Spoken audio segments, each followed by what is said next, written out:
Hey guys, we're back again with another episode of Frenemies. And DJ, I believe this might be one of our most anticipated episodes. We have the evil twin, Jamie Jenkins. Look, I'm Good here. to, I'm good to here. see you again, buddy. You're the only Orioles fan we knew. No, I'm just kidding. We actually had another Orioles fan on here, Casey. Yeah, Uh, I seen that. yeah, yeah. So Yeah. that was awesome. So, buddy, you doing all right? Yeah, I mean, I got this jersey on. I bought this to watch the O's play in the World Series, so I finally saw I take the tags off it tonight. Finally, for it, just falls to little pieces. I've had it for 30 years. Well, before we They're get too awful. far into this episode, we always have to do a shout out to our sponsor. DJ, tell us about the white sauce. The white sauce. Coach Hall has bottled this. He's selling it on Facebook. Go to the white sauce page on Facebook. Buy a bottle of this. Buy 2 bottles. I promise you won't regret it. Put this stuff on chicken, steak, cereal, whatever you want to do. Put this stuff on it. It's awesome. You won't regret it. Jamie, you know all about this stuff with the turkey. You love Good this stuff, I'm stuff. sure. All right, everybody go get you some white sauce. So we're going to start out the show, and listen, our shows normally go long, hour and a half. You're going to want to hang in there on this one. This is when all the secrets get let out, all the stories, because the evil twin was involved in most of them. So Most of them. yeah. Most of them. We're going to talk a little bit of MLB, though, first. So, DJ, talk to us a little bit about the Dodgers. So, Jamie, obviously the Cubs got eliminated last week, and I was doing Cubs updates for all this time, and now the Cubs got shellacked by the Marlins. It's time to switch over to the Dodgers because I got to have somebody to pull for now. So, I'm going to give a little quick spiel on the Dodgers real quick here. Game 1, the Dodgers get 4 runs in the bottom of the 6th to wrap it up. This team knows how to manufacture runs and score. Buehler only went 4 innings. He threw far too many pitches, 95, 1 earned run. He's got to fix that problem. He's having a problem with that again tonight, throwing too many pitches and not enough innings, not giving them enough quality. Dustin May went 4 innings in relief, 2 innings in relief, 3 Ks, got the win. Turner scored 2 runs. Seager and Bellinger also added RBIs.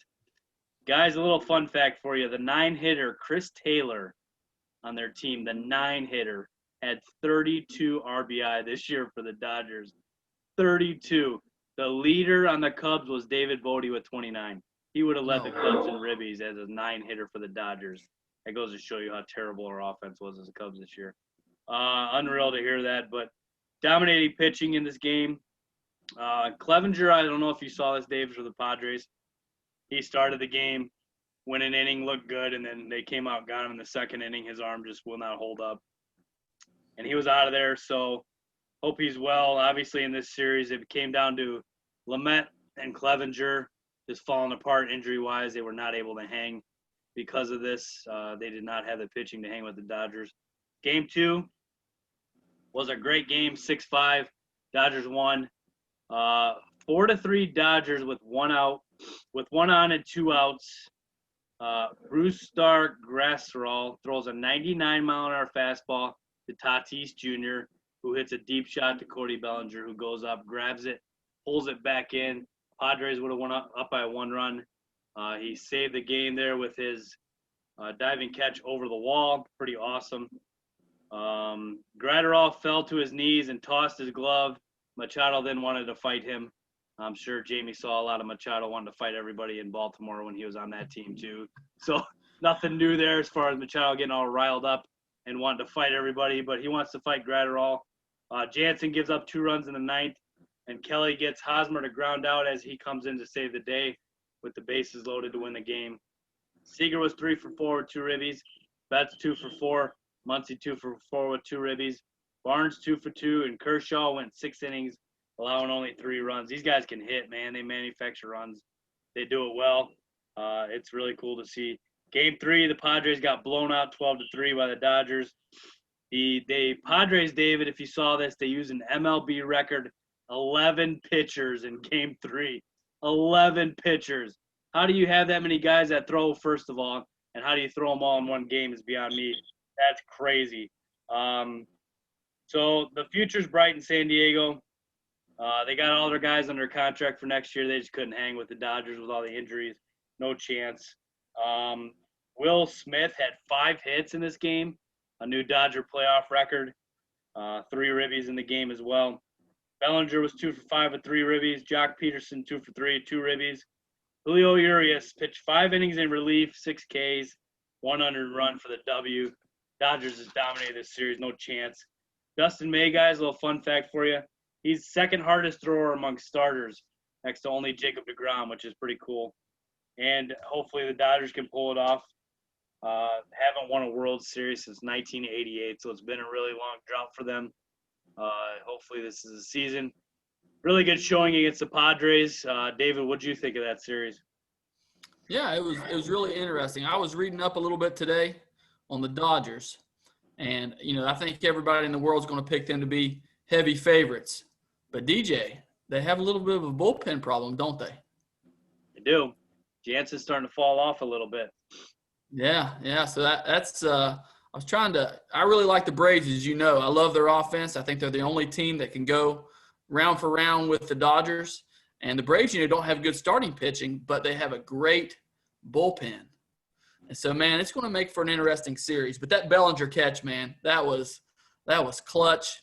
What a spot. I really think that had the Padres had Lamet and Clevenger, that would have made that a lot more interesting. But, the Dodgers just dominated. So they're a good team. They're loaded, no doubt about it. So, Jamie, why don't you tell us about the Orioles and their playoff hopes? The Orioles are very similar to the University of Tennessee. There's always next year. Baltimore, they're still a couple years away from being anything. They've got 6 really good outfielders. They've got a decent shortstop who can't really hit. They've got a great hitting young kid, Mountcastle, but he can't catch. All the guy can do is DH. Guy's a great hitter. They've had him all over the field. The guy, he literally is made for catching slow pitch softball. He just really can't catch, but he can hit. That's why he's in the major now. He can hit. They're starting pitching. Their number 1 guy is everyone else's number 3 or 4. They don't have a lot. But, you guys are talking about, starting pitching bullpen. For the life of me, I don't know why Major League pays starting pitchers, studs, what they get paid. Because they're only throwing half the game. So you're putting half the game in the hands of guys that you're paying barely over the league minimum to and saying, hey, you've got half the game. Hold us in there, kid. I don't know. I don't see the logic in that. Because the starters, they don't throw anymore. They throw 5 or 6 innings, and that's it. And they still getting hurt. Yep. Put your shoes on and go out there and play, but, Baltimore, the best thing that could have happened was when they got a pack of Dasani water for Chris Davis. That guy is just – so he is the biggest mental midget ever to play in the major leagues. His problem is not physical. The guy can still hit. Go watch him bat in practice. The guy can club the ball. But he might as well swing with a snow shovel at the plate because he's swinging. He's a foot away from the ball. And, statistically, 2018 was the worst season by any major leaguer ever Chris Davis put out. Statistically, 2018 was the worst season ever by a ball player, and Chris Davis had it. But, the guy's whistling to the bank every day. He don't care. Signs a huge contract, and now he's been taking up a spot in the roster. He really is terrible. Terrible. I would go out for the league minimum and swing 3 times and strike out, he really is awful. And the thing is, the guy, he's such a nice guy. He had some good years, and it wasn't physical with him. It was all mental. You can just, if you watch him swinging, you can just see it in his eyes. A ball player like Chuck Knobloch, he got to where he couldn't throw the ball 10 feet. He throw from the outfield, but give him a 10-foot throw, and it was going into buckwheat. Sometimes psychology gets you, and that's what got Chris Davis. And he'll never get a job again. The only thing the guy could do is hit, and who's going to hire him to be a hitting coach now? So how many more years do the Orioles have to pay him? He's got another, I think, 3 years of big money. They're trying to talk to him about some kind of a buyout, but the guy'd be a fool to take a buyout. It's guaranteed money, and he's just another one on the list of just. And I know every team has it, but it seems like Baltimore always comes up with the next biggest idiot move. You know, it's like, okay, they just fired their pitching coach. Their pitching coach brought the team ERA down by a run this year, and they fired him. Why? Why would you do that? Okay, so they fired the third base coach. Okay, big deal. Anyone can stand there and wave their arms. But they fired the pitching coach who did a good job this year. I mean, he's coaching the bronze, medalist of the Special Olympics, and, he does good, and they get rid of him. Oh, man. I missed you, Twin. I'll have to say. This is good for the soul right here. So what's the next move for the Orioles? If you're the GM this offseason, knowing that this is building blocks, they're not going to get it all at once. What's the next move? If Trey Mancini comes off the disabled list and has a good first part of the year, they really need to trade him. He's not that old yet. The kid can play. He was hurt most of last year, but the year before me, he had a good season. I would trade him. Because, like I said, they're really outfielder rich right now with you guys who can really play the outfield. Their defense on the infield is not really that great. Their shortstop is good, but like I said, the kid great shortstop defensively, but he really can't hit. They need to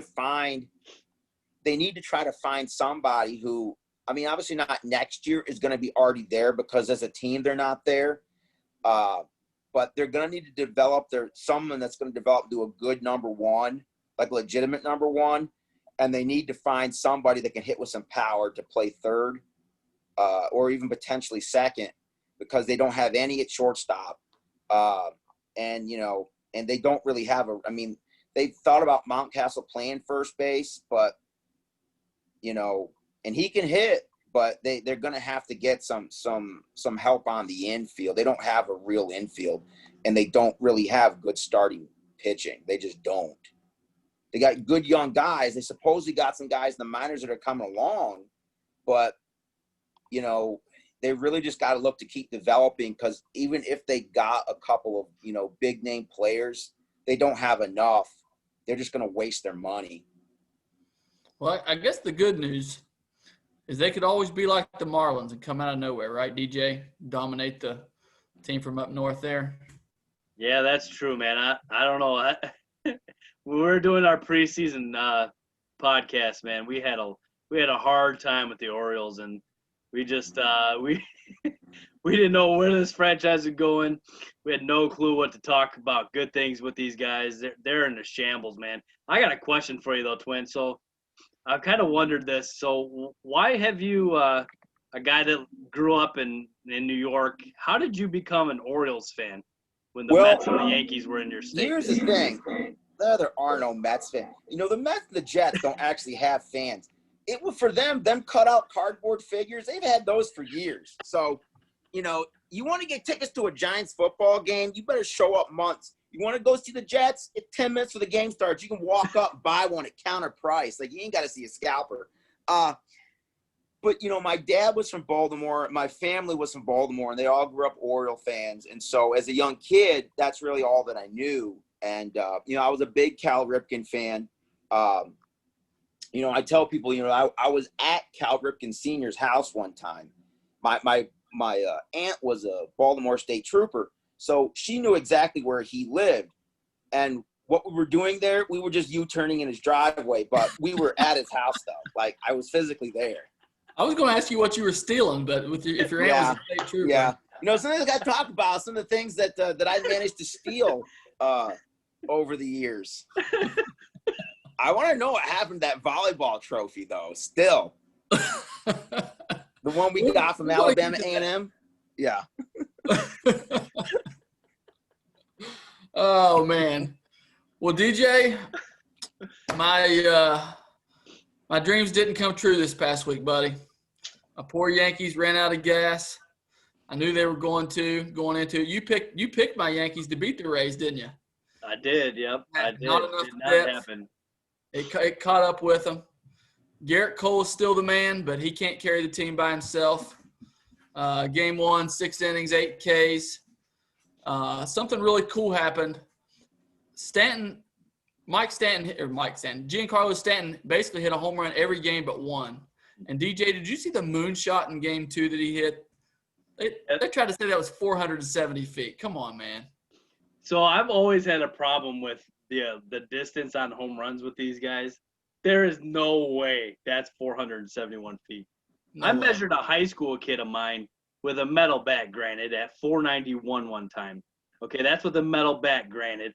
But these guys are like just Donkey Konging these balls.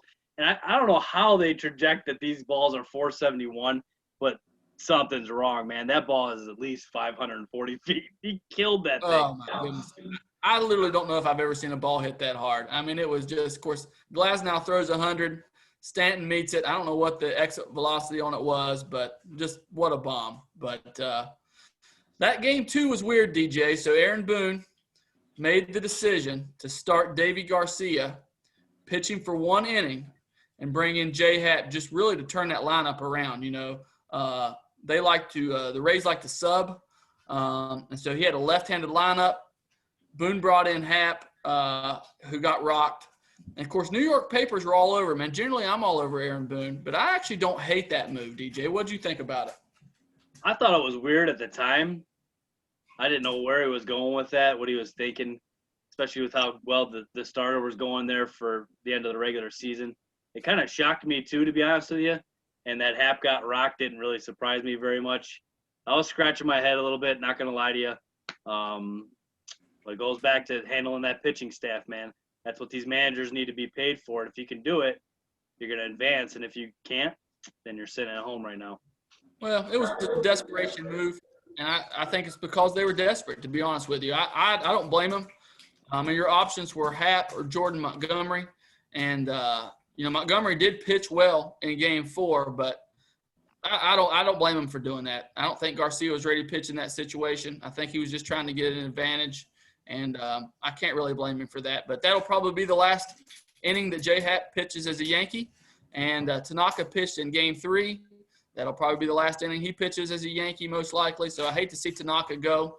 He's been a fun guy to watch. Great playoff pitcher. But the Yankees lost game 3, won game 4, 5-1 behind Jordan Montgomery. A whole bunch of guys hit home runs. But the Yankees bullpen left the Yankees bullpen short, man.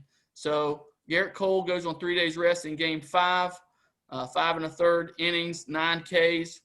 Again, he's a stud, only gave up 1 run, but that bullpen was gassed. And for the second straight year, Chapman loses the game in the last inning. It hurts, but Tommy Kahnle going down just killed the Yankees, along with Luis Severino. I still believe they probably had the best lineup in the league, but just couldn't get it done. So I'm already looking forward to the offseason. As you know, I love this team, and I'm ready to get it broken up.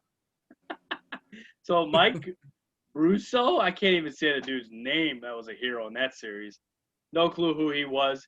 That goes to show you who the Rays are, though. I mean, guys coming off the bench you never heard of and hitting bombs in a 1-1 game off one of the best closers ever, and just completely shell-shocking the Yankees. I was surprised by all that.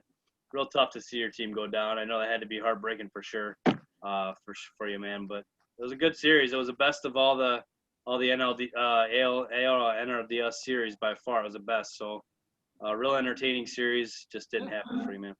I have to hand it to the Yankees, man. They got behind in several of those games and fought back. I thought, based upon what they did through the year, I thought they were just going to lay down, and they didn't. And you know what? Hats off to Brousseau. You know, Chapman buzzed him in the series before, and he got revenge in the best way possible. So hats off to him. And I got to hand it to the Rays, man. They don't have a Mike Trout. They don't have an Aaron Judge. They don't have a Giancarlo Stanton. They just got a good team. And, I mean, their lineup's nothing impressive. When you read over it at the end of the year, you're thinking how these guys win. But Kevin Cash knows how to work the levers back there. And managed his bullpen. So hats off to him. I really think they got a great chance, and we'll talk about it later, of knocking off the Dodgers. So we'll see. But Jamie, let's talk a little bit about your baseball career a little bit. Take us through high school and on up, how you found Temple and so on and so forth. Give us an overview of your career. So I originally came to Temple. It was in 1997, I believe, very beginning of 97, to try out for soccer, actually. And came down, made the soccer team. They offered me money to play soccer. And man, the thought of running in the South on a regular basis like that, it didn't excite me. When we were in school, I could run the mile in under 5 minutes. And I tell people it wasn't because I was a fantastic runner. It's because I hated running so much. I just knew if I got over quick enough, it'd just be done. And I had a 20-minute wait because Howard was still running. But, I came down to play soccer. They offered me money. I passed on it. They had open tryouts for baseball. You redshirted that year, DJ. It was 98. I remember you in open tryouts. And see, after tryouts were over, Coach Skinny, guys, you remember Skinny anyways, calls me into his office and says, I just want to tell you something. I appreciate you coming out, trying out for the team. And I'm like, great. Because I'm 135 pounds, 5'8" out of high school. I mean, I'm this little skinny kid. And he goes, well, we don't need you. You're too short. You're too small. You'll never be able to play college baseball. Brutal. Bigger slap in the face was, but we're going to keep your brother because he can use extra pitching. We're the same guy. If I'm too little and too small, how is he big enough? I don't get that. But anyways, but then, have fall ball. He tells me, but you can stay around with the team, practice with us, but you got to carry the water and the equipment to every practice. So he offered me the water boy job. So, at that point, I'm like, I can either go home to mom and dad crying or I can stay here and tough this out. So I've always been a firm believer is you just didn't get to see me enough, So all fall long, I'm with the team practicing, whatever, and then come springtime, they post the roster. And I'm on it. And I'm on the team. I don't know if it's just through the fact of, attrition that too many of the guys died or left and they just didn't have nobody else, or he really thought, I don't know. And that my freshman year, I batted twice and played in the field 1 inning. I mean, you want to talk about some splinters in the backside. I mean, just didn't do nothing. Then my sophomore year, I was very fortunate to play behind Casey. And Casey, he was just back surgery waiting to happen. And the guy got hurt. And so I ended up starting 18 games my sophomore year. And I'm a guy who they said, you'll never play. And then, going to my junior year, the same thing. I think I started and played 25 of them. And then my senior year, I played the majority of them. And I was told you'll never play. And I do tell people this. If that happened now, I don't know that I would. But in 1998, you could walk into GNC and buy things over the counter that you can't get no more. I put on legitimately 30 pounds of muscle in 4 months. I mean, Androstein really worked. Ephedra, you could buy stuff at the gas station. I mean, we lived on ephedra. I used to be able to jump up and grab the basketball rim if I took ephedra. Well, listen, it really based upon what you just said, DJ has eliminated you from Hall of Fame consideration. So well, my career average at Temple was 355. You find the stats and prove me wrong. You can't find the stats, and I'm going to stay with that. I did have one career home run, though. I had one career home run. And that position you take when you're fooled by a curveball and your butt goes out and you fly your bat out? I hit a home run from that position. You guys remember the LFO? We had to go play over at LFO that time because we couldn't get a field. So we went to North Georgia and played in that high school field. Oh, yeah. And I one-handed, butt out, swung one over top of the left field fence. Dude, who were we playing? I don't know, but I'm sure that they figured that we were some bunch of clowns playing on the field. I mean, you could throw it over the fence. It was so short. Hey, nobody needs to know that, man. Just stick with it. It was an angle. We can't. I think it was like, I bet it was 240 to the power alley. I mean, it was, I mean, really, I did the butt out, one hand, you're fooled, hit the curveball, and I flew out over the outfield wall. Wow. So what was your connection to Temple? I mean, did you know someone there? I knew guys that played basketball. I played basketball, didn't actually play though. But my dad just told me I could go to any school I wanted and play ball. The thing was, if it was a secular school, he didn't want me to live on campus. Like living at off-campus housing would have been any better, but hey, you know what? But that's what he said. And Temple had a baseball team. And so that literally is how I ended up down here. I didn't have any real connection to school whatsoever. It's just that the list of Christian colleges that had baseball teams that were, in theory, as conservative as Temple was supposed to have been in those days, it wasn't a long list. No. To be honest with you, that's a lot how I ended up there as well. My dad went to Temple, but it was really along the same lines. I just wanted to play baseball. Mm-hmm. And so anyway, it took me to like May or June to decide, but really a lot of the same reason. So, DJ, what was your connection to Temple?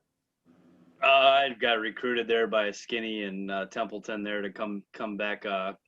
They talked to my high school coach and everything and brought me along, and then I made the decision on the Kerry Wood 20 strikeout day to sign with them, and off it was, and off we went. So I had no connection to Temple whatsoever either. I didn't even know where Chattanooga was in Tennessee. I had no clue anything, man. And like Jamie, you're one of the ones that can attest to this, man. Talk about a culture shock going from the north to the south like that and seeing all these southern boys, man. I had no clue what they were saying to me when I first met these guys. Excuse me, can you repeat what you just said? I can't understand you. So complete culture shock. Yeah, I had no connection whatsoever either. Wow. So, Jamie, we've got to get into story time here now. And yep. I've been looking forward to this. I got a list. I found out that you were coming on. So I got a list. So, unfortunately, I think I played with you 3 years, David? I believe that's right. So my freshman year, because I didn't play at all, I just had a better seat for the games than everybody else did pretty much. I didn't play at all. I managed to literally steal over 50 baseballs. I mean, some of them was brand new from other schools. I mean, I was just walking around picking baseballs up left and right. So, I mean, when I got to school, I had all these boxes and boxes of brand new baseballs. None of them came from Temple. The only thing I honestly ever stole from Temple, when I left campus, the day that I left, after my senior year, I walked to the gym, I picked up one of the basketball folding chairs and put it in my car, and I left it. Oh, my gosh. So everyone knew I always had a bunch of baseballs. Several times, not purposefully, people's pull-ups got tangled up in my stuff. So people always assumed that I was stealing their pull-ups, even though them pullovers, I never knew how I ended up with all of them. But I would end up with like 5 or 6 pullovers, and I don't know how I even got all of them because it wasn't purposefully. My first real memory of you guys, I don't know if you remember this or not. You guys had a green Mercury Sable back in the day. Yep. Do you remember, I believe you were coming to practice, and if I remember the story correct, your wheel went past the rest of the car. Is that correct? The wheel fell off that one time. The wheel broke off that another time pulling the parking lot, and Jason Burns picked it up to put it in a parking spot. We got pulled over one time in that car. We practiced over there in Avondale. A cop pulled us over and he just looked and said, "You guys lost because you don't look like you belong over here." Man, you could have got a lot of money for that. And now I know, because we should have recorded that, because that's where we got pulled over, because we didn't look like we belonged. But yeah, now Mike, he remembers you very clearly, because you came to try out. You were bouncing curveballs off of him because he caught you. And he still talks about that. You bouncing curveball after curveball in the dirt off of him. I was wearing those knees out, those shins out, buddy. Don't ask a guy from West Virginia to come in February and throw curveballs. It's not going to end well. Well, we were notorious for things that seemed like a good decision at the time. You know, the other day I was telling someone the story and just looked at me in disbelief, but I'm like, but this was really our best option. My sophomore year, so it had been your freshman year, our last 2 games of the year, we went to Tennessee Tech. The game where K Wood still counting the stitches in his cheek to this day. Would you guys remember who started pitching that first game? I was injured that game, actually. We only had 12 guys in the van when we went up there. We only had 11 guys when we came back because K Wood had to stay. So, but Josh Jones started game 1, the backup catcher. Oh, that's right. Do you know who started game 2? Josh Jones. Mike? Wow. Josh Jones started game 2 because he lost game 1 2-1. So coach ran him back out there for the second one. Yes, I do remember that. I remember that. Don't look at me like, are you serious? I'm like, yeah, you don't understand. Like, that was literally the best option we had was to keep starting the same kid because we didn't have anybody else to throw. He was the backup catcher. Oh, man. That's awesome. He probably threw 200 pitches that night. Easily. Hey, I'll tell you guys a funny story along those lines. So towards the end of my freshman year, again, we didn't have a lot of guys, man. And I remember we were playing Tennessee Wesleyan at Engle. I had pitched a complete game the day before, and we were getting thumped. Well, we kind of started to make a comeback there. And coach looked over at me and said, hey, do you think you can pitch? And I, of course, stupid. I was like, sure, why not? My arm feels like it's going to fall off, but I got this. Ended up pitching 3 innings, and I am not exaggerating. My muscle around my shoulder was like Play-Doh. You could take it and like mold it. It was the craziest thing. But yeah, I pitched 3 innings on the day after throwing a complete game against Tennessee Wesleyan. So like you said, that was the only option we had, I guess. I don't know. Crazy. Do you guys remember when I pitched? No. It was a fall ball game, and we were playing some junior college, and of course we were getting worn out. We were in Alabama somewhere, and I don't really remember where we were, but Coach Hall looks at me and says, "You threw in high school, didn't you?" And it'd been 4 years since I'd even thrown it. I wasn't a hard thrower back then. Yeah, I threw in high school. Go out there and throw some. I'll never forget, I felt the wind of a ball go between my chin and my neck, like right through here. And I couldn't have got my glove. I would have been dead. If it had hit me, I'd have been dead because I couldn't have got my glove off. I mean, I was getting hit so hard because I was throwing worse than Salyers threw. I mean, I hadn't thrown in years. So Twin, there's a couple stories we got to talk about here. Tell us first about the infamous hitchhiker. Okay, so for years, we talk always about, we should stop and pick that guy. We should stop and pick that guy. We pass hitchhikers. We should stop and pick that guy up. Well, the seniors, they always would drive one of the vans because we only had one coach, and so they would drive one of the vans. So we were getting ready to get on the interstate right there at 23rd, and there was a hitchhiker standing there, and everyone started screaming, pull over. So I pull over and pick this guy up. And I think he was so scared because, Morgan couldn't complete a sentence. He was laughing so hard. He couldn't even try to talk to the guy. We couldn't complete sentences. He was laughing so hard. We're like giving the guy like those dumb lunches they'd send us. And, it didn't matter if we gave him those sandwiches because the time that we ate those sandwiches, they had been submerged for at least an hour in water. I forgot about that. Why did we want them either? We didn't want those sandwiches, so we were giving them away to the hitchhiker guy. The thing was, he had us let him out on the side of the interstate because it was just, I think he was scared, so he had us let him off. If you remember, I believe this was legit. He said he was on his way home from work. He was walking home. What he said. He had a hard hat on, a blue hard hat. Yeah. The funniest part of that whole thing was I was sitting in the row behind him in the middle seat, which was the perfect place to be. And you pulled up beside Coach, and old Hoss Cobb, that was his name. He had Hoss on his hard hat, was peeking out the window. And I just remember Coach was driving, and all of a sudden it was like double take. And do you remember how mad Coach was when we got wherever it was we were going? Yeah, but the thing, you know what? Here's the thing. There was how many of us on that van? What was the guy going to do? There was 15 of us on the van, He was more scared of us than we were of him anyways. But it was one of them things. We talked about it for years. We talked about it. It's still the funniest thing that ever happened at Temple. It was perfect. It was perfect. It was DJ perfect. going snipe hunting is real high, but Hoss Cobb is classic.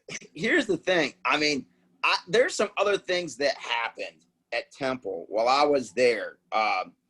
Do you remember, and because I know this was my freshman year, so do you remember when we went to Montgomery and those girls drove by the CC's, because Coach knew where every CC's in the Southeast was located. They drove by the CC's and they threw a rubber glove out their window with their phone numbers on it. You guys remember that? Because Mike and I called them and we went out with them that night. We left the hotel and went out with them too. I was stuck in the freshman van, so I didn't know. So, but see, I got my comeuppance though, because the following day, probably the most embarrassing play of all time happened to me. I was going to ask you about this. I went to throw the ball to first base, and somehow my shoestring got stuck underneath of my spike. Yes. And I just face planted. Like my shoestring was stuck on the bottom side of my spike, and I couldn't step forward to throw the ball, and I just went down like a ton of rocks. I think And I it was one on of the the mound things for like, that. did that really just happen? You know? And I'm like trying to play it off and stuff, but you can't even look cool doing that. There's no way. To this day, that's one of my favorite moments on a field by far. Just when you did that, I about peed my pants in center. I couldn't believe it. I'll tell you this. We would have won a lot more games if there's one thing that we could have figured out. You guys know what that is? Yeah, I don't know if I want to say it on air, but yeah. Well, here's the thing. If we could have figured out how to keep the water from going under the bridge, we would have won a lot more games. I mean, we would have. That was the biggest problem we had, was water. Too much water. Jamie, I remember that story you're talking about Montgomery. I also remember a lot of stories in Florida, man, where we would just be randomly at Walmart or wherever we would go, and here's Jamie and Mike with their hands around these girls, just random girls. They don't even. It was always that way, though. Dude, I've got a picture of us in a parking lot. We took the picture of these girls. I forgot. And DJ gets in the picture, but it's like he was scared of him because he wouldn't get too close. Like he's standing like way away from him. Like he didn't want to touch him or something. It was really weird. Yes. Oh, man. Do you guys remember Where's My Keys? Yes, Oh, yeah. I do remember that. Tell us the story. So we stayed. It was Joe Friend's church. And why they thought us sleeping random places in a gymnasium was a good idea, I don't really understand that. It wasn't like we were at a hotel. There weren't beds. There weren't nothing. We were just in a gymnasium sleeping on the floor. Come on. But anyways, the following day, Coach goes out and he can't find his keys. And we spent hours. I mean, he accused everybody there of taking them. I mean, he went up, down, everybody else. And when he had gotten so frustrated, we'd been looking for him for probably an hour and a half. We were going to be late for the game. He slams the van door shut, mad. And there they are on the door. He had unlocked the door and left them there. And he blamed all of us. I mean, and it was bad. He was so mad. The rest of the day, he was mad. But it was his own fault. But he was so mad. We have got to have Coach on the show, DJ. We've got to do it. We have to. That was a classic Coach moment. I think it's been my freshman year, but did you guys know that Howard almost went to jail? No. Yeah, so, again, why they thought this was a good idea, I don't know. So, it was I guess it was spring break. They stuck all of us in Martin dorm, totally unsupervised. I remember okay? that. Yeah. They ordered pizza for us, and when the pizza guy came, Howard started throwing toilet paper bombs onto the guy's car. And he goes back out, and he's looking around, and he would have gotten away with it, but he just had to yell out, "Gotcha, pizza, man." Next thing you know, cops are pulling up everywhere. Cop looks at Howard and says, "You been to jail, son?" Trying to intimidate him, and Howard just goes, "Yeah, I have been." I always wanted to ask him why, but, he almost went to jail that day. Do you guys remember Steven Seal? Oh, yeah. Yes. Very well. Remember when Morgan almost killed Steven Seal? Oh, yeah. No. Yep. We were on the Crusader wagon, i.e. the bus, and of course we had the non-operable bathroom in the back. And Morgan bet Steven he couldn't stay in there for like 2 minutes. There was some chemical in there that was like totally noxious. And when he came out, like he passed out on the back of the van of the bus. We thought because he couldn't breathe. It was bad. Like I thought he killed him. He used to be our stat guy, didn't he? Yeah. Do you remember when he lost his coloring book and Donnie had to take him back to the Golden Corral to get it? Oh, he was my crying. God. I'm like, you're a full-grown man crying over a coloring book. Pump the brakes here. Wait a minute. Steven Seal was our stat guy? Yeah. He was. He also used to give Garth Brooks concerts. Did you know that? No, I was aware that he was a singer. I didn't know that. Yeah. That was our freshman year when he was. Well, the problem is that school closed up over spring break, and literally he had nowhere to go. And so coach was basically gonna let him tag along because the kid would have been dead. He had no food, no nothing, but he made him do stuff on spring break. Basically, became our slave for the week. The kid was special. Okay, I got a trivia question for you guys. Do you remember what two players from the team that Morgan referred to as the Balding brothers? Well, that had to have been you and Mike. No, it wasn't. The Balding I still got my hair. Yeah, he does. Not me. The Balding brothers, they weren't related, though. I have no idea. Joe Friend and Eric Haney. Oh, yes. That makes because sense. They used to ride together every day, and Joe would make Eric carry his equipment. Yeah. So, yeah, I don't know how he managed that, but yeah. Eric Haney played fall ball with us a little bit, didn't he? He did. He pitched some, and he tried hard. Let me tell you something about Eric Haney. Eric Haney was our youth pastor right out of college, right? And for a church softball team, we had one of the best teams I'd ever seen. And old Eric Haney could mash. He could hit some softball. Wow, that's shocking to me, to be honest with you. Yeah, he was a good hitter. But who knew? Yeah. Last story I got.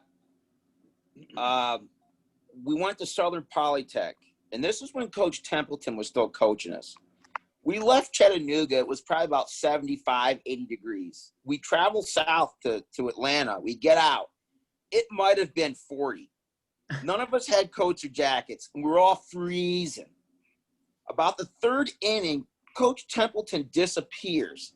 Comes back. He went to the van and put his khakis on underneath of his baseball pants. And in between innings, he's running foul poles because he's freezing so bad.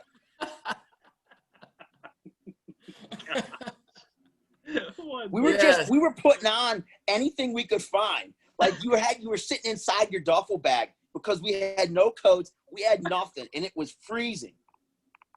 Nice. Oh my gosh. So hey, you mentioned something off air that I don't know about, and I just need to know. Something about a stolen volleyball trophy? So when we went and played at Alabama A&M, they stuck us in a girls' locker room. And there was some, like, regional championship volleyball trophy in there. And we lifted that thing, and we took it. And for several years, that got passed around people's dorm rooms, this championship volleyball trophy from Alabama A&M. Wow. That is awesome. And we actually beat them, too, when you look back on that. We did beat them. You know what's ironic? You remember the kid that started for them, a guy from the Boston Red Sox came to scout him, and by the third inning, closed his book and left. I interviewed that kid for a job position several years later, and we talked about that game. I actually met that kid. Yes. Oh, wow. That's awesome. Yeah, he lost to a freshman. That was the end of it because, Dusty was the kid that pitched that game for us. Yeah. Mm-hmm. Dusty was by far, well, maybe except for Buznitz, the stupidest kid. I mean, he could throw well. You might be watching this show. He was dumb. What's that? You might be watching this show. He might be. And you know what? He was an awesome pitcher, but he wasn't that brilliant, though. You know what, though? He was smarter, though, than Joe Friend. And if Joe Friend's watching, he's probably watching. He was on the last episode. Well, how you doing, Dusty? Joe, though, we were playing Trevecca Nazarene, and Joe tried busting this guy, his lefty inside, and he hit the ball over the wall. We were playing an angle and hit the ball over the wall.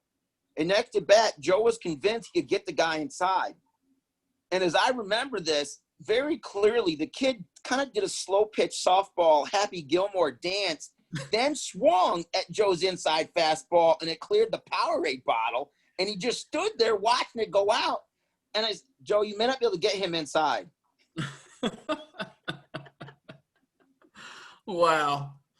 I have definitely missed this. We need to get Mike on here sometime. Would he come on too? Oh, I'm sure he would. absolutely. I'm sure he would. We probably get both of us out at the same time together. Good in and the same evil. room. Good and evil together, no doubt. Oh wow. Oh, that's awesome. So you got anything else for us? Any other stories? Anything else you can remember? I mean, there's so many things that just happened. Our freshman year, because Skinny also coached basketball, he was convinced that we should all be in the same shape as basketball players, and he used to make us run till someone threw up. Seriously, and Howard and Kaywood puked more times in the lobby of McGilver Gymnasium because Skinny would run us until someone threw up every time without fail. I don't remember the kid's last name. You guys remember Ray? He was probably about 5'7", short. Kid's name was Ray. Auger. Yep. Okay. Do you guys remember when he got accidentally pantsed in the gym during playing basketball?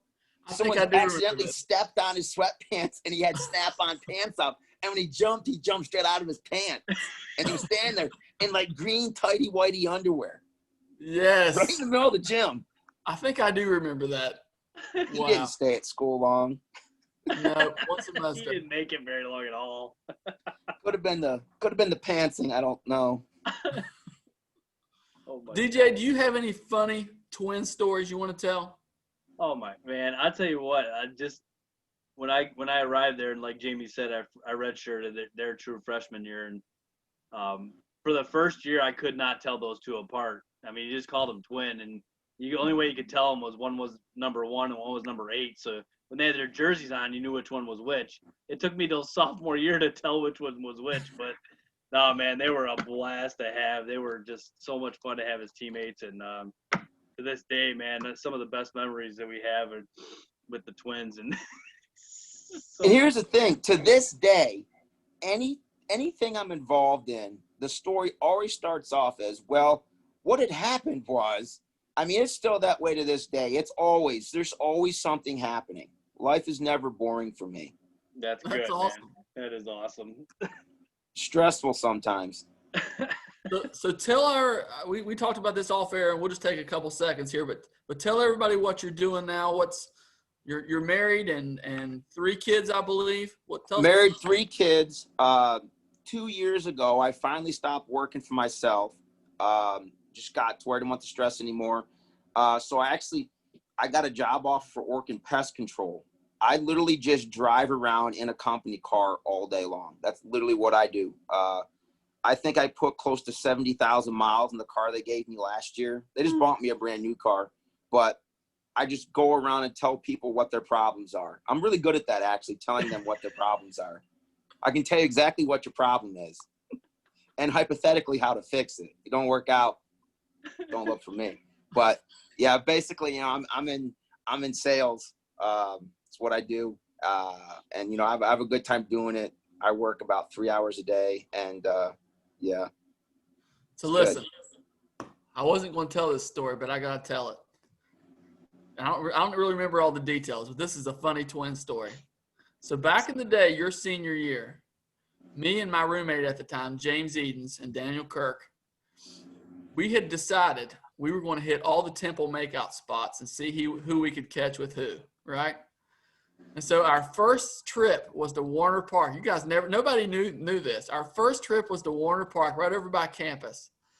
And so we're sitting over in the car, and we see a car pull over there with a Temple sticker, and sure enough, it's you.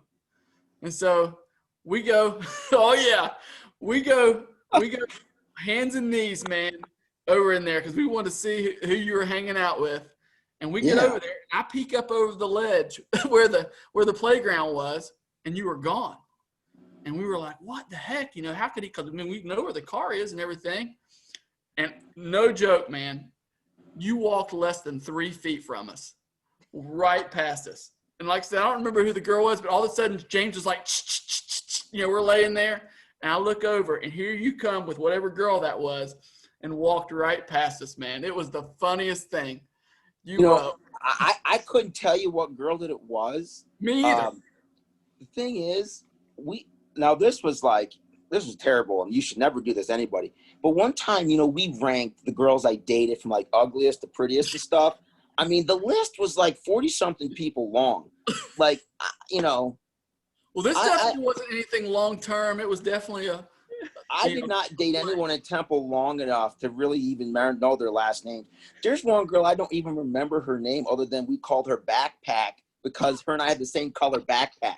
I don't even know what her name was, and we went out like 3 times. Wow. Man. Well, I don't even know how we're going to transition to our next subject because it's like completely polar opposite of what we've been talking about. We just got to wrap this up somewhere. So, DJ, we had several people in baseball pass away this week. I'm sorry, I can't reel it in. It's time to start a Deadpool with just major leaguers because, I mean, they're dropping like flies. Yeah. Oh, man. We've had several. And this has been a really tough week, a tough month, really, if you're a baseball fan. So, DJ, I'm going to let you kick it off. Jay Johnstone, tell us about him. 2-time World Series champ with the 1978 Yankees and 1981 Dodgers. Career 476 batting average in the playoffs in limited role off the bench. 102 career RBI, 267 batting average overall. 1,254 hits, so no slouch, nothing great, but no slouch. Member of the 84 pennant winning team with the Cubs.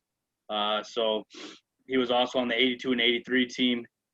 Career ended in 85, so I just missed getting to see him play. But, one of the things with me with Johnstone is the only thing I really remember is he was a Cub from 82, 83, 84, just talking back on the 84 team.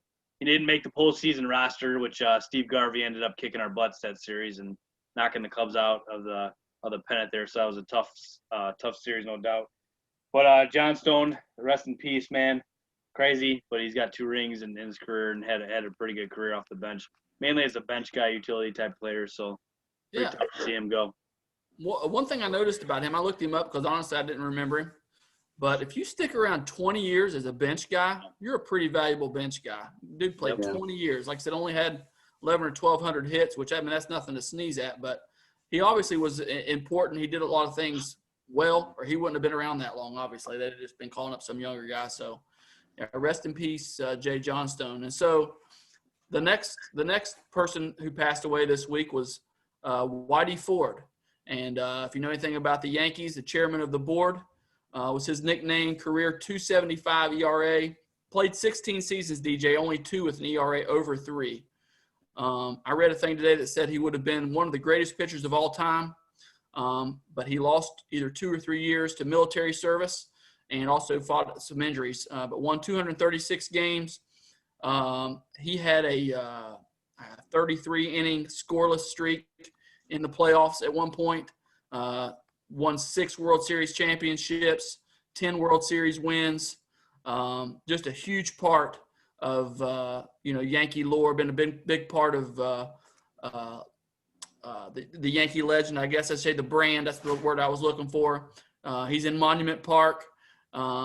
He was one of the great ones, man. A great attitude too. I remember reading. Andy Pettitte broke several of his records, and he was actually pulling for him. You would think a guy would want to hang on to some of that stuff, but he was a team guy. He was a New Yorker, grew up in New York City, which is cool to me too, as a Yankee fan. So anyway, rest in peace to Whitey Ford. And Jamie, if you got anything to throw in here, anything you know about these guys, feel free, man. Just jump in here. DJ, do you have anything you wanted to say about Whitey Ford? Yeah, I mean, he obviously gave me some of the numbers there.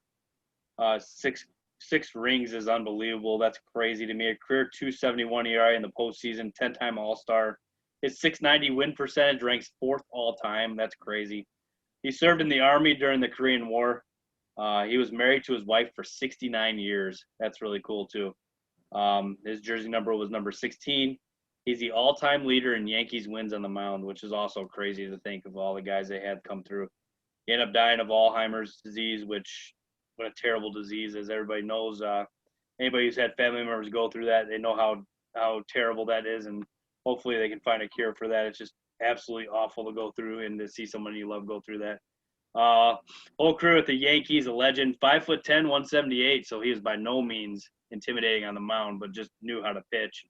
What a career! Him and Mickey Mantle went into the Hall of Fame together. Rest in peace, legend Whitey Ford. That's right. And so today, actually, we lost Joe Morgan. And Joe Morgan was a legend on the field. He was a legendary broadcaster. I really enjoyed growing up with Joe Morgan and John Miller on Sunday Night Baseball. I always really look forward to that. But around here, man, you couldn't do much more than Joe Morgan, part of the Big Red Machine. 100 wins above replacement, DJ. And we've talked about wins above replacement. Here's the thing. He only hit 271. So what does that tell you? He was good at everything. He was an awesome fielder. He had 689 steals. He won the MVP twice, 268 homers. I don't know how many championships that he won, but a great career on and off the field. Like I said, I really enjoyed him as a broadcaster. Tell us about Joe Morgan. Yeah, I mean, I'm getting the same things here. 268 home runs for second baseman. That's top 5 all time. 271 batting average, 100.5 WAR, which is crazy. 25-17 on the hits total. Didn't get 3,000, which is kind of also surprising. Sometimes when you look at these guys, you forget a couple things about, they didn't have the legendary numbers that necessarily put you in the Hall. But as a second baseman, he was one of the greats, no doubt. Only 5'7", 160 pounds when he played. So, I mean, that guy got the most out of everything he had, and just crazy to think that he could do that. Like you said, he ended up being a legendary broadcaster with John Miller. John Miller, man, he's one of the best by far. And Joe Morgan was really good with him too, I'm not gonna lie to you, like I really at Joe Morgan, the human, wasn't really too much of a fan of him. I hate to say that, obviously, since he just passed away, but never really was a fan of his. But he did do something really cool. He was talking about the steroid guys, and he stood pretty firm and saying, don't let those guys into the Hall of Fame. And maybe that's his dying wish, and hopefully he gets that, because none of those guys deserve to be in there, obviously. So. Not even you, Jamie, or Andre. Not even me. Hey, Jamie, so just so you know, man, you obviously were not the only one on the team doing all that kind of stuff. So I'll just leave that no, at that man. too. But dude, most of the guys was on that stuff. And that was the thing about playing at some no-name, low-level school. They weren't drug testing us. Do you guys remember the one time they brought doctors in to give us physicals? One time, yeah. We got tired of waiting in line. We were signing our own papers and leaving. Yeah. Yup. That was bad, man. I was like, get me out of here. I know. We were signing off our own papers. Here, he signed this. I'm done. I mean, they never should have left us alone for 5 minutes, ever. No, definitely not.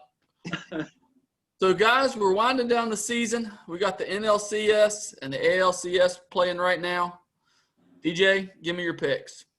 So, Jamie, I want to let you know that first of all here, our playoff picks this whole entire year. I just want to let you know who the true genius is on this show. So, last division series, I was 3-1. David was also 3-1, so I'll give him that. However, overall, I'm 9-3 and he's 7-5. So, I mean, come on, that just goes to show you who the man is on here. So, when I was the one who actually texted both of you saying I'm going with the Rays and the Dodgers on this, and I didn't hear from David. So since the Rays are already up 2-0, he's probably going to pick them as well. So that's just how he is. But I'm going Rays and Dodgers. There's no way that anybody beats those two teams, and that's what I'm sticking with. DJ, the reason I didn't text you back is I'm really struggling with this Braves thing. I'm not going to lie about it. I'm struggling. So the Dodgers have the starting pitching. The Braves have the much better bullpen, and the lineups are even. Would you agree with that statement? You know what? That's not very far off base. I can give you that. I really can. It's going to be a great series. There's no doubt about it. Like, I'm not, now is obviously the time where you're kind of like, ooh, this is crazy. And the Dodgers bullpen, I know it's been shaky, but you got Gratterall and you got Blake Trinan and you got Jansen and you got Kelly. I mean, those guys on paper are pretty legit. Now, if they show up or not, we'll see. Not a believer. We'll see. Not a believer in Joe Kelly, man. Yeah, I get that. I really do.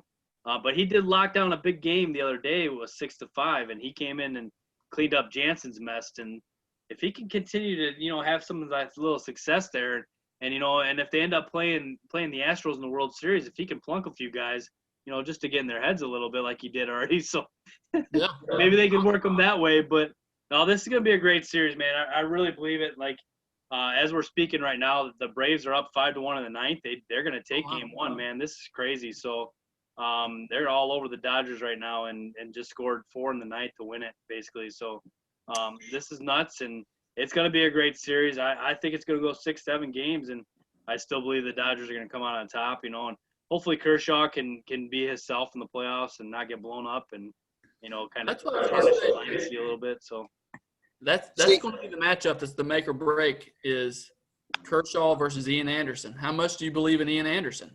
Yeah. And if you believe in Ian Anderson, and if you look at Kershaw's playoff history, I don't know, man. Might be 2-0 here pretty quick. What'd you gonna say? something? Yeah, I'm saying I want the Braves to win. And not, you guys are talking about, well, they've got this person, they got the bullpen.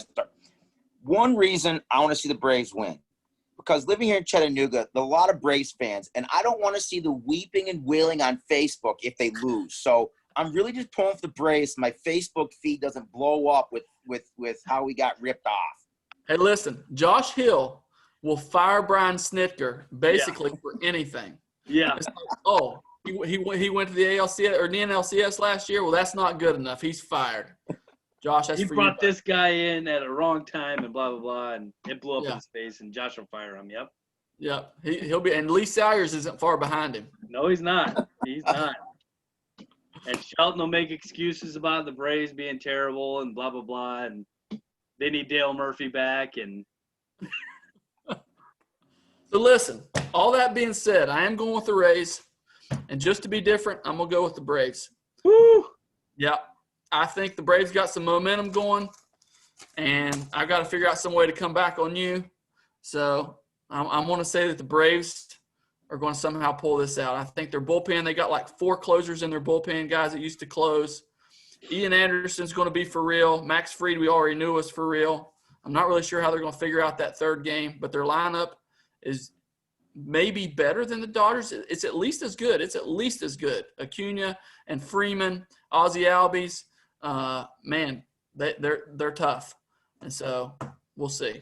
Yeah, so transitioning over, and we already know the Rays are already up 2-0 on the Astros, man. And I'm telling you, this team, the depth of the Rays is just unbelievable, and they're just loaded on the starting pitching end of it.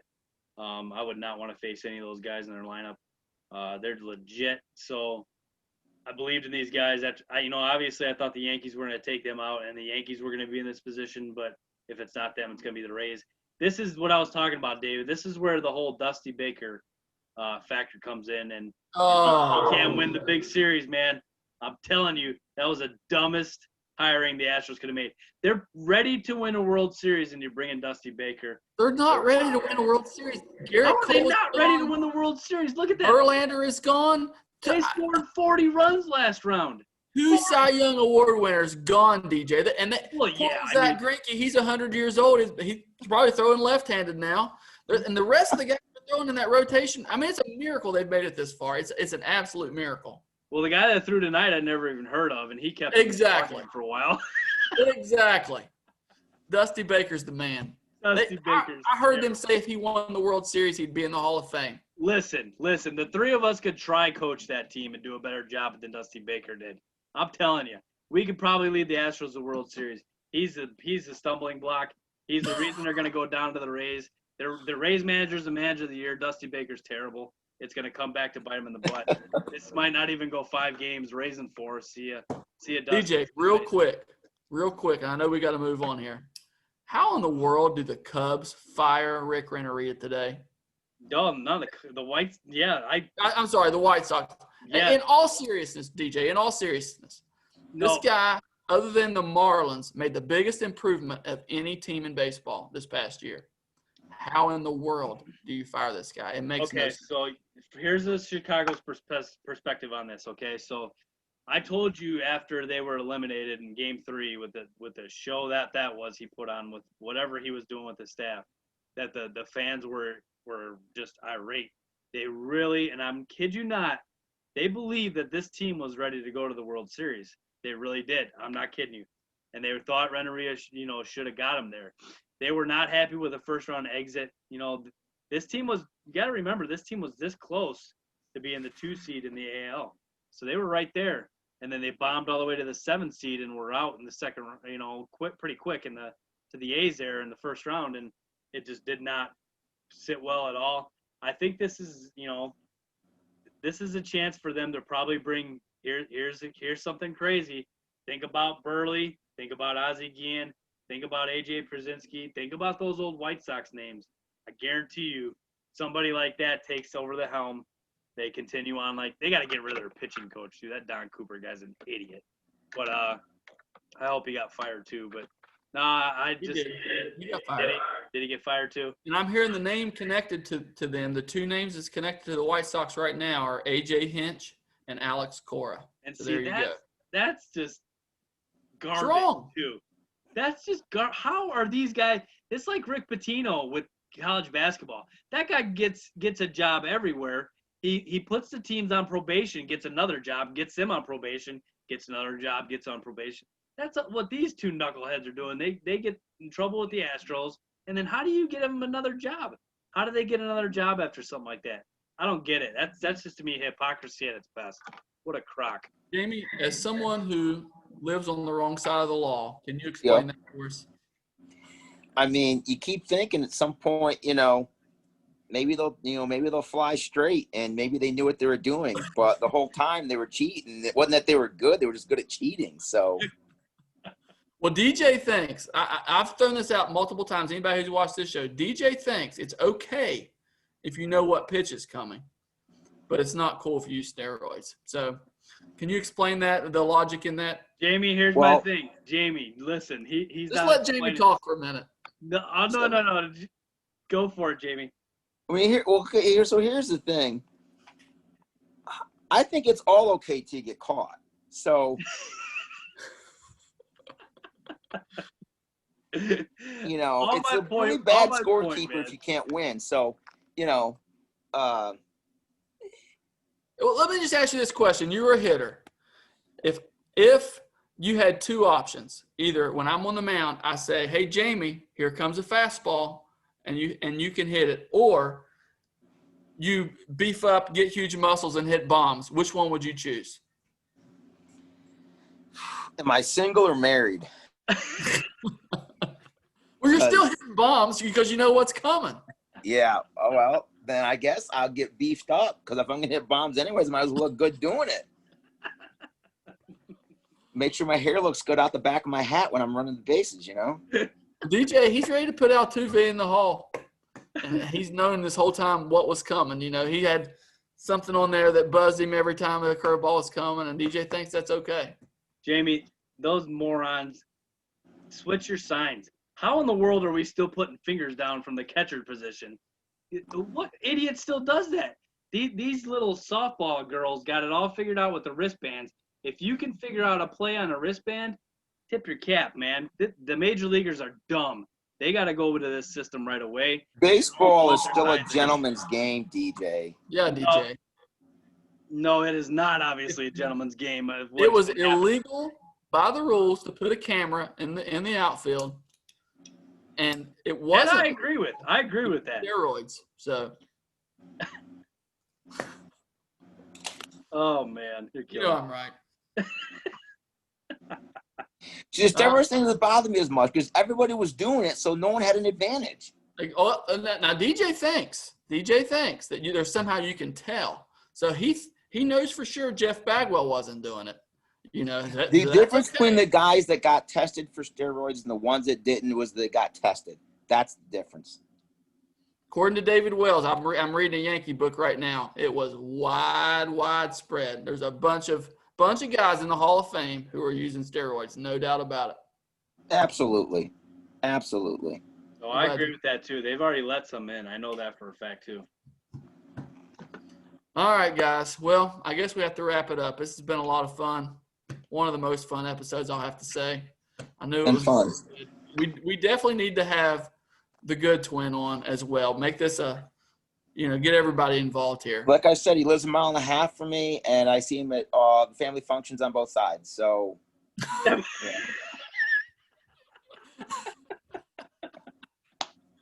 Oh, that's so awesome. Only you guys, man. Only you guys. That does not shock me one bit, by the way, that your brother would be dating your wife's sister. Not 1 second does that shock me at all. It does make sense. If I had to pick anybody that would happen to, yes, definitely you guys. They're the same person, man. It's unbelievable. That's awesome. All right, well, I guess we'll wrap it up. One more Oh, week. it's been good. Baseball, it has been good. I appreciate it, man. We'll definitely have to do this again. We definitely need to get a reunion at some point. That needs to happen Absolutely. somehow, some way. So Yeah. but I guess we'll wrap it up. It's good to see you guys, and hope all of our listeners out there will share this. I'd like to see a bunch of Temple guys get to watch this and laugh along as well. But we'll see you guys later. All right. Bye. Take care, everybody.